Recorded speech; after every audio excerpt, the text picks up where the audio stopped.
शांति 23 मई 2025 की मुरली से विशेष पॉइंट। पहला पॉइंट है, मीठे बच्चे तुम्हें खिवैया मिला है इस पार से उस पार ले जाने के लिए। तुम्हारे पैर अब इस पुरानी दुनिया पर नहीं है, तुम्हारा लंगर उठ चुका है। अर्थात जैसे हम किसी नाव पर बैठते हैं तो उस पर एक खिवैया होता है नाव को इस पार से उस पार ले जाने के लिए, और इसलिए भी होता है ताकि उस पानी में नाव डूबे नहीं, नाव को सही दिशा दिखा सके।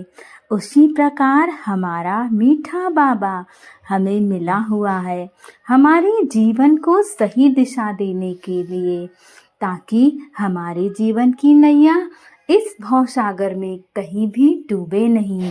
बाबा हमें सही दिशा हर वक्त दिखाता रहता है, बस आवश्यकता होती है हमें बाबा की मुरली को ध्यान से पढ़ने की और उसे अपने जीवन में धारण करने की। इसीलिए बाबा ने कहा है कि तुम्हें खिवैया मिला है इस पार से, माना कलयुग से सतयुग में ले जाने के लिए, सतयुग की राजाई प्राप्त कराने के लिए। हमारे पैर अब इस पुरानी दुनिया में होने ही नहीं चाहिए। हमारा तो लंगर उठ चुका है कहाँ जाने का, परम धाम जाने का।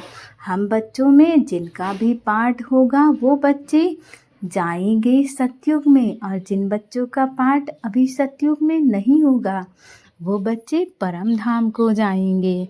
इसीलिए हमें बाबा का हाथ कस के पकड़ के रखना चाहिए, ताकि जीवन में चाहे जितनी हलचल आए, परंतु यदि बाबा संग है तो सब कुछ पार हो जाएगा।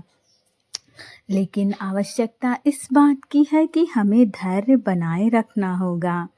अगला पॉइंट है, जिसे सारी दुनिया ढूंढ रही है वह बाबा हमें मिल गया है। इस खुशी में रहना है, याद से ही पाप करते हैं। इसीलिए किसी भी परिस्थिति में बाप और वर्षे को याद करना है, एक मिनट भी अपना समय वेस्ट नहीं करना है। अर्थात इस संसार में समस्त आत्माएं परमात्मा को ढूंढ रही हैं। कोई इस मंदिर जाता है, कोई उस मस्जिद जाता है, कोई गुरुद्वारे जाता है, कोई चर्च जाता है, परंतु इस संसार में किसी भी आत्मा को परमात्मा का सही परिचय नहीं मिला सिवाय हम ब्राह्मण आत्माओं के। तो हमारा भाग्य कितना ऊंचा है कि हमें स्वयं निराकार परमात्मा मिल गया है। हमें कितनी खुशी होनी चाहिए कि इस संसार को चलाने वाला हमारा पिता बन गया है, और हम जितना बाबा को याद करेंगे, इस संसार को चलाने वाले को याद करेंगे, उतना ज़्यादा हमारे पाप कटते जाएंगे। हम इस संसार के दुखों से अपने आप को पार ले जाएंगे। इसीलिए किसी भी स्थिति में बाप और वर्षे को हमेशा याद रखना है, चाहे जीवन में जैसी परिस्थिति हो, परंतु बाबा को और बाबा की मुरली को, बाबा की ब्लेसिंग्स को हमेशा याद रखना है।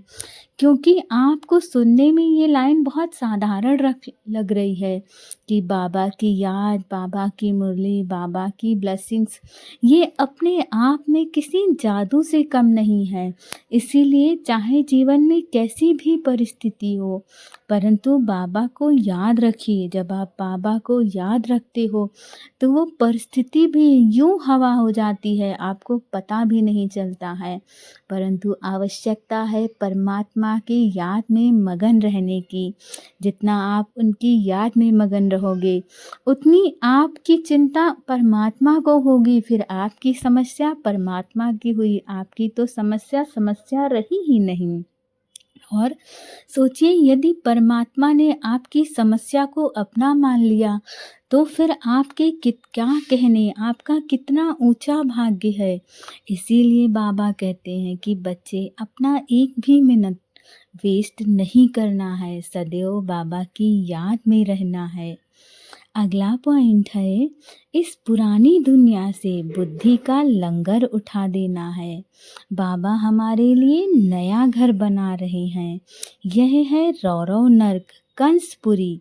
हम जाते हैं बैकुंठपुरी में। सदा इस स्मृति में रहना है। अर्थात ये जो पुरानी दुनिया है वो समाप्त होने को है, और यदि जो दुनिया समाप्त होने को है हमें उससे ममत्व क्यों रखना।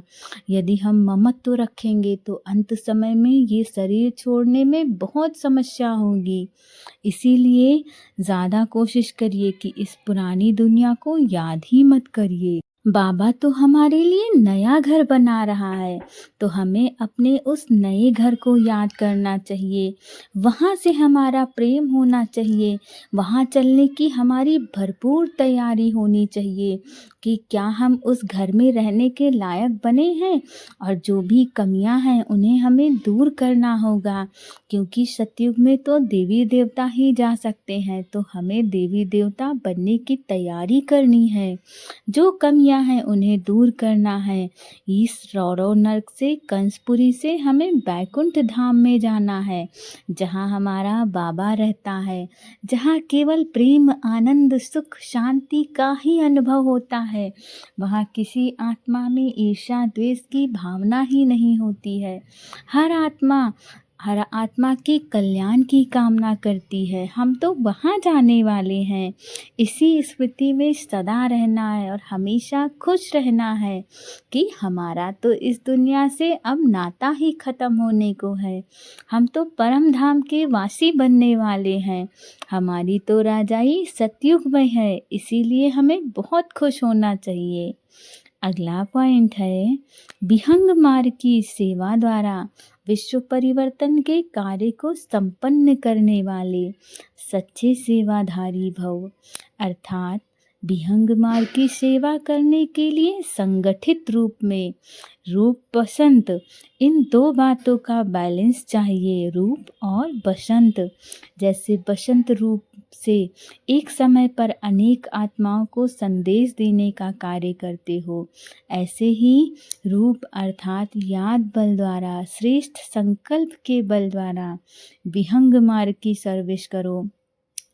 आपकी श्रेष्ठ संकल्प इस संसार में चाहे जहाँ बैठी हो आत्मा, सब पर अपना प्रभाव डालते हैं। हर आत्मा को परिवर्तित करने की शक्ति रखते हैं। इसीलिए सामने वाली आत्मा चाहे कैसी भी हो, हमें उसके लिए सदैव श्रेष्ठ संकल्प ही करना है, और यही हमारी विहंग मार्ग की सर्विस है।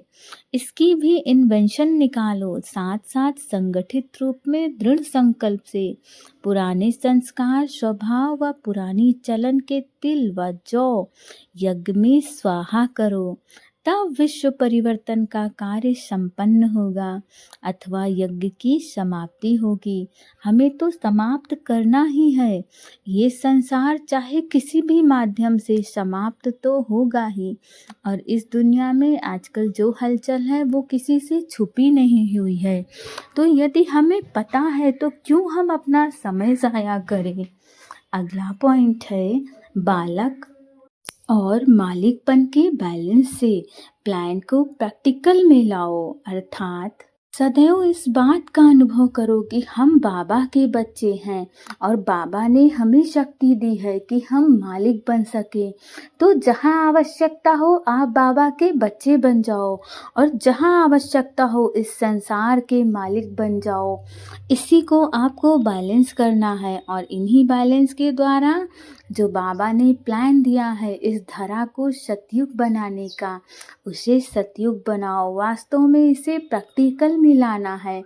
क्या ये धरा टूट जाएगी, समाप्त हो जाएगी? नहीं, ये धरा नया रूप लेगी केवल, और इसी को कहेंगे फिर सतयुग। कोई और दूसरी दुनिया नहीं होगी, परंतु ये जो दुनिया है वो पूरी तरीके से परिवर्तित हो जाएगी। यहाँ के रहवासी पूरी तरह से परिवर्तित हो जाएंगे।